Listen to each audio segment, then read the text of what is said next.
the last edition for the series that we are running for this month of August, and I trust that you've been blessed.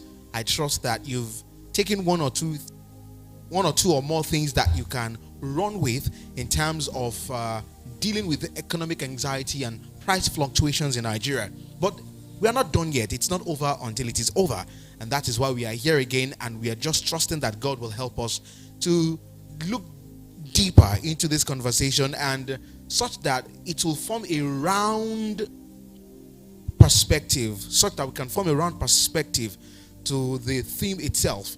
And I hope that you will be blessed. I pray that God will touch you, and I believe that with this conversation, wisdom will be supplied, even for me to you. And as you know, I'm not always here alone. I can never be alone. In Jesus' name, I can never be alone. So I have my guest seated right beside me, in person of Mr. Olu Donald.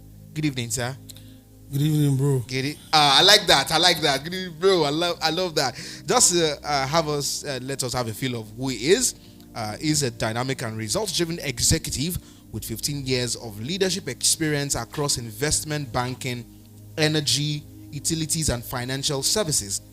Proven ability to craft and execute corporate strategy, lead business transformation, and deliver sustainable growth in complex, high-stakes environments. Seasoned security leader, associate member of ASIS International, consulting director at August I Security Services, and certified peace-building, non-violence, and conflict resolution ambassador, bringing deep expertise in security intelligence, governance, and risk mitigation, known for fostering public-private partnerships and advancing community safety as an active member of the Police Community Relations Committee.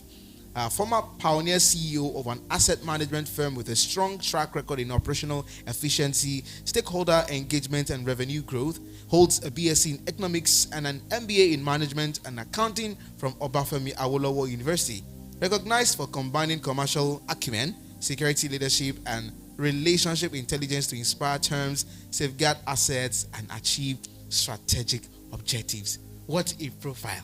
Oh my goodness. You know, sometimes you get to meet people on a daily and you don't really get to know what they carry unless you go and read their profile. And for me, reading this is a whole lot. Especially that peace building, non-violence, and conflict resolution ambassador. I've seen Mr. Donald do some conflict resolution someplace, and I've always seen it not just once but twice, and I'm wondering, okay, where's this coming from? He's always in a place of trying to make things, trying to quell things around, and I'm like, okay, so obviously he has the professional backing to do all of that. So it's great to have you. Thank you very much. So the discussion for tonight, dealing with economic anxiety and price fluctuations in Nigeria, and thankfully you are you sort of been here and there in the so-called 9 to 5. You've also been an entrepreneur yourself, assuming leadership positions in some of these companies. I think the first place to start will be to have a feel from your own perspective of what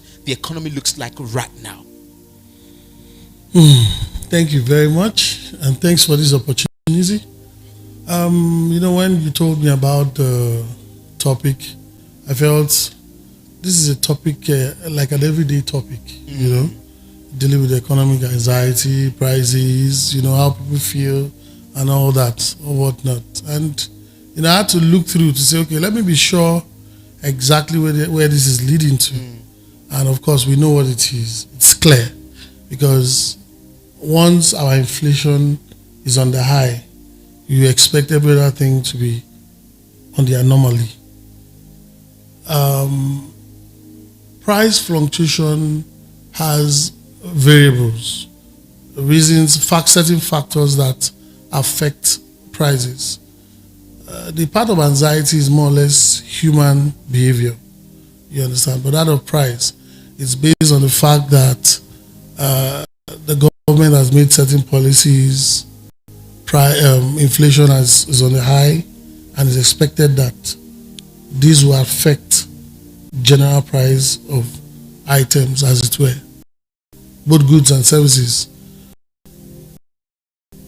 So the major thing that has happened to us in the recent times, and specifically we're talking about Nigeria here, is the fact that we had a major economic reform, which is the subsidy removal.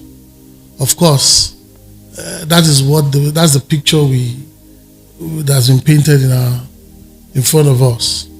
But some school of thought have it that subsidy has been removed, subsidy has not been removed, and finally we have it that it has been removed. And so imagine from the price of, say, 185 naira, you used to buy fuel, to 500 and later about 1,000.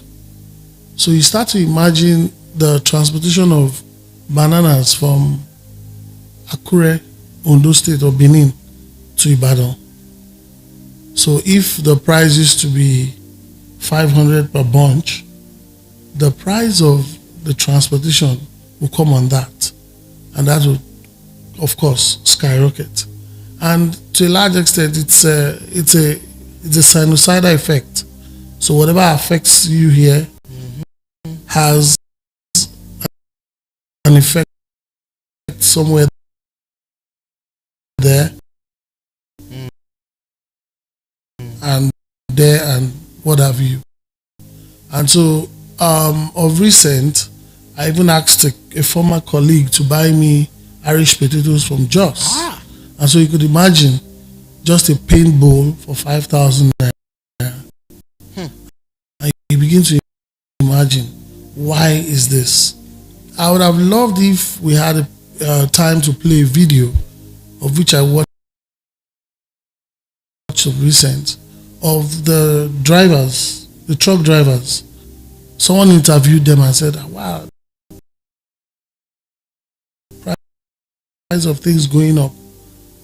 And not just for the fuel aspect, you also have some side effects of insecurity. Because for me, as far as I'm concerned, once enforcement officers along the way take funds off commuters, as far as I'm concerned, that's insecurity. And so they tell you that driving from Lagos to Kano will cost them about 500,000 naira because they have to pay 1, 2, 3, 4% along the way. So this, including the transport system, has affected the current, that's made the current situation where it is. So anxiety on the other part, which is the fact that, okay, I go with 20,000 naira, I cannot buy what I used to buy before. Of course, that creates anxiety. So that would affect the next man because he expects that you buy as much as you used to buy before.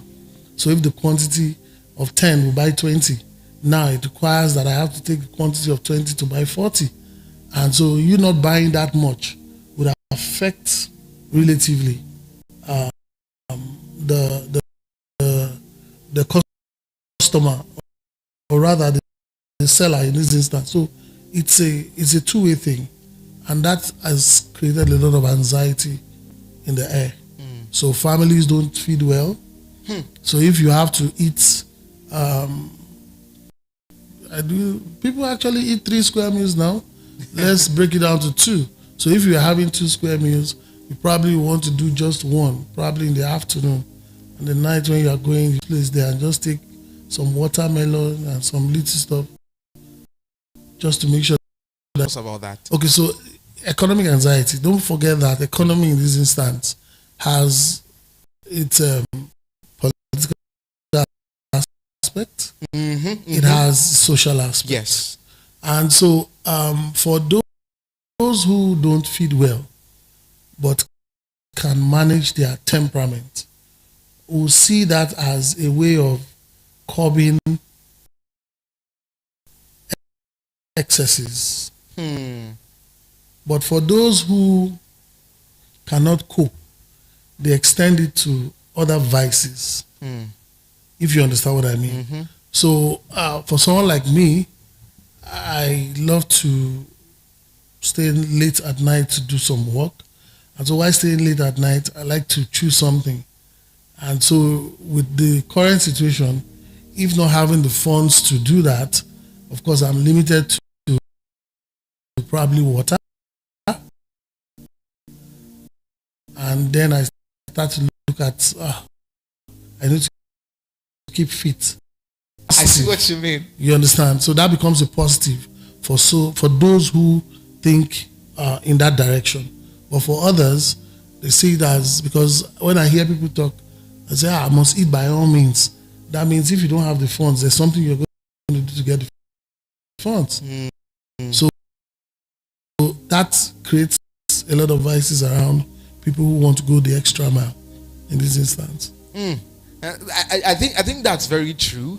Someone will argue that the way the economy went or is going, it has helped some sort of fake life to think about it in terms of positive side. Very correct. Now, in the last 3 weeks, one of the things that has come up consistently is this idea that this is not the first time we are experiencing this, and this may not be the last. That it's like a season that comes and goes. So for you as a person, thankfully, economic seasons, when it comes to navigating seasons like this, where it's unpredictable, where the economy is unpredictable, where certain things just don't, where some things are not just sure anymore, what will be your go-to tips, go-to ideologies to run with in this kind of seasons? That I'm beginning to see from the current government, and that's what led to the message from the World Bank representative, Mrs. Okonjo-Iweala, where she said this is looking like a positive for Nigeria. And when she said that, of course, I struggled with me. I said, wow, I mean, this man is, evident. Now, a lot of people, again, part of why the economy anxiety has pushed people positively. I also thinking of farming. Where are you thinking of farming? Where I used to live before. The new tenant. What I really like about this conversation so far is how we're looking at things from the political to the deeper economic aspects. Now let's break it down now to the companies. These are seasons. Is struggling to stay afloat. The individual is trying to stay afloat. Then, thankfully, I think about last year too, we had a bank